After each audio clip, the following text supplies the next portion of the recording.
कैसे हैं आप सभी लोग। उम्मीद करता हूँ आप सभी लोग बहुत ही अच्छे होंगे। तो आज की इस वीडियो में हम पढ़ेंगे भौतिक विज्ञान के बहुत ही मोस्ट इंपोर्टेंट टॉपिक अदिश राशि। अदिश राशि अर्थात स्केलर क्वांटिटीज क्या है, इसके बारे में हम जानेंगे। सबसे पहले तो इसकी परिभाषा देखेंगे, उसके बाद इसके कुछ फॉर एग्जाम्पल देखेंगे। ठीक, तो यहाँ पे हम परिभाषा लिख दिए हैं कि अदिश राशि ऐसी भौतिक राशि जिन्हें व्यक्त करने के लिए केवल परिमाण की आवश्यकता होती है, दिशा की नहीं। अदिश राशि या स्केलर क्वांटिटीज कहलाती है। ठीक, कुछ ऐसी भौतिक राशियां जिन्हें व्यक्त करने के लिए केवल परिमाण की आवश्यकता होती है। अब हम परिमाण की बात करें तो परिमाण में क्या कहता है, परिमाण मतलब संख्यात्मक मान। संख्यात्मक मान जैसे आपका 4, 5, 6, 9, 10 कुछ भी आए संख्यात्मक मान, तो ये क्या है, परिमाण। या परिमाण में आपके मात्रक भी आ सकते हैं या फिर मात्रा भी आ सकती है। ठीक, तो कहने का तात्पर्य यह है कि कुछ ऐसी भौतिक राशि जिन्हें व्यक्त करने के लिए हमें केवल किसकी आवश्यकता होती है, परिमाण की। तो वे क्या कहलाते हैं, अदिश राशियां। अदिश राशियां या स्केलर क्वांटिटीज। अब इसके एग्जाम्पल की बात करेंगे तो इसमें कहने सिर्फ एक ही तात्पर्य है कि इसमें केवल और केवल परिमाण की आवश्यकता होती है, दिशा की आवश्यकता नहीं होती है। दिशा का इसमें कोई कार्य नहीं है, सिर्फ हमें संख्यात्मक मान को देखना है। अब इसके एग्जाम्पल की बात करें, उदाहरण। ठीक, उदाहरण में आपका हो जाएगा द्रव्यमान। अब जैसे देखिए यह द्रव्यमान है, जैसे कोई पिंड है, ये कितने केजी का है, 40 केजी का। मान लेते हैं यह कोई पिंड है 40 केजी का है, इसमें संख्यात्मक मान पता है कि हमें कितने केजी का है, 40 किलोग्राम का, लेकिन इसमें दिशा नहीं है। तो दिशा नहीं है तो ये केवल क्या है, परिमाण। तो यह क्या द्रव्यमान क्या होगा, अदिश राशि। और एग्जाम्पल की बात करें तो इसमें दूरी हो गया,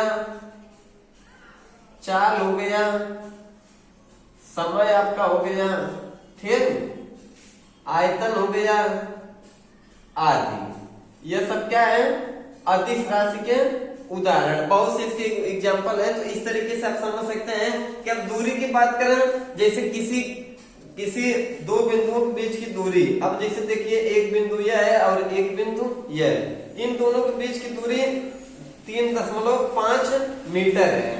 ठीक, इसमें दो बिंदुओं की दूरी पता है कि हमें संख्यात्मक मान में कितना है, 3.5 मीटर, लेकिन इसमें दिशा का कोई रोल नहीं है। दिशा की कोई बात नहीं की जा रही, इसलिए दूरी क्या है, अदिश राशि। इसमें आपका चाल हो गया, समय हो गया, आयतन हो गया आदि। ये सब किसके उदाहरण है, अदिश राशि की। अब हम बात करेंगे कि सदिश राशि क्या है, सदिश राशि के एग्जाम्पल क्या है, उसके बारे में हम लोग देखेंगे। अब हम देखेंगे कि सदिश राशि किसे कहते हैं। सदिश राशि अर्थात वेक्टर क्वांटिटीज। अभी इसके पहले बात की गई अदिश राशि। अदिश राशि की बात करें तो आपको सिर्फ यह बातें बताई गई कि ऐसी भौतिक राशि जिन्हें व्यक्त करने के लिए केवल परिमाण की आवश्यकता होती है, लेकिन सदिश राशि में उसका अपोजिट होता है, उसका उल्टा। ठीक, दिशा की भी आवश्यकता होती है, उसमें यह बताया गया कि केवल परिमाण की आवश्यकता होती है, दिशा की आवश्यकता नहीं होती है, लेकिन इसमें उसका अपोजिट होता है, परिमाण के साथ साथ दिशा की भी आवश्यकता होती है। ठीक, अब जैसे देखिए इसकी डेफिनेशन है कि ऐसी भौतिक राशि जिन्हें व्यक्त करने के लिए केवल परिमाण और दिशा दोनों की आवश्यकता होती है, सदिश राशि या वेक्टर क्वांटिटीज कहलाती है। ठीक, तो सिर्फ इस तरीके से आप डेफिनेशन दोनों का एक ही माध्यम से याद कर सकते हैं कि ऐसी भौतिक राशि जिन्हें व्यक्त करने के लिए हमें केवल परिमाण की आवश्यकता होती है, अदिश राशि, और परिमाण के साथ साथ दिशा की भी आवश्यकता होती है, उसे क्या कहेंगे, सदिश राशि अर्थात वेक्टर क्वांटिटी। ठीक, तो इस तरीके से उम्मीद करता हूँ आप लोग समझ गए होंगे। तो अब बात करेंगे इसके एग्जाम्पल की, उदाहरण की। ठीक,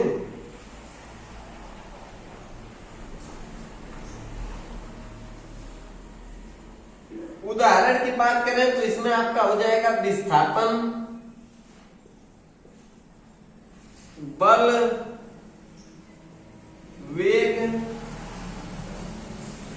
संवेग आदि। संवेग आगे भी लिख सकते हैं, ठीक, आदि। इसके एग्जाम्पल की बात करें, विस्थापन। अब विस्थापन से ऐसा तात्पर्य होगा कि हम किसी वस्तु को जब आरोपित करते हैं, धक्का देते हैं, तो एक तो हम बल भी लगाते हैं, परिमाण भी, संख्यात्मक मान भी पता चलता है कि किस रफ्तार से हम बल लगा रहे हैं, आरोपित कर रहे हैं और किस दिशा में लगा रहे हैं, ठीक। किसी वस्तु को जो हम धक्का देते हैं तो उसमें यह होता है कि हमारा रफ्तार किस रफ्तार से धक्का दे रहे हैं, उसके साथ साथ दिशा भी होती है, तो इसलिए विस्थापन किस राशि में आएगा, सदिश राशि। बल की बात करें तो वही बातें हैं, बल हम जिस दिशा में लगाएंगे जिस रफ्तार से, तो उसी दिशा में लगेगा, तो यह भी क्या है, सदिश राशि। वेग है आपका कितनी रफ्तार से, कितनी तेजी से, ठीक, कितने किलोमीटर प्रति घंटे की रफ्तार से किस दिशा में लग रहा है, वेग हुआ, संवेग हुआ, ठीक। तो ये सब क्या है, सदिश राशि के एग्जाम्पल। तो उम्मीद करता हूँ आप सभी लोगों को बहुत अच्छे से समझ में आ गया होगा, ठीक। तो एक बार हम फिर से देखते हैं कि अदिश राशि की बात करें तो ऐसी भौतिक राशियां जिन्हें व्यक्त करने के लिए केवल परिमाण की आवश्यकता होती है। परिमाण मतलब संख्यात्मक मान, तो उन्हें हम अदिश राशि कहेंगे। जैसे आपका द्रव्यमान हुआ, दूरी चाल हुआ, ठीक। तो एग्जाम्पल इस तरीके से याद कर सकते हैं। और उसका अपोजिट होता है, उसका उल्टा होता है कि परिमाण के साथ साथ दिशा का भी आवश्यकता होता है, उसमें क्या होता है, उसे सदिश राशि कहते हैं। उदाहरण की बात करें तो विस्थापन, बल, वेग, संवेग आप बता सकते हैं। उम्मीद करता हूँ वीडियो आपको जरूर पसंद आया होगा। वीडियो यदि वास्तव में पसंद आता है तो वीडियो को लाइक, कमेंट कर दें और चैनल पर नए हैं तो चैनल को सब्सक्राइब कर दें।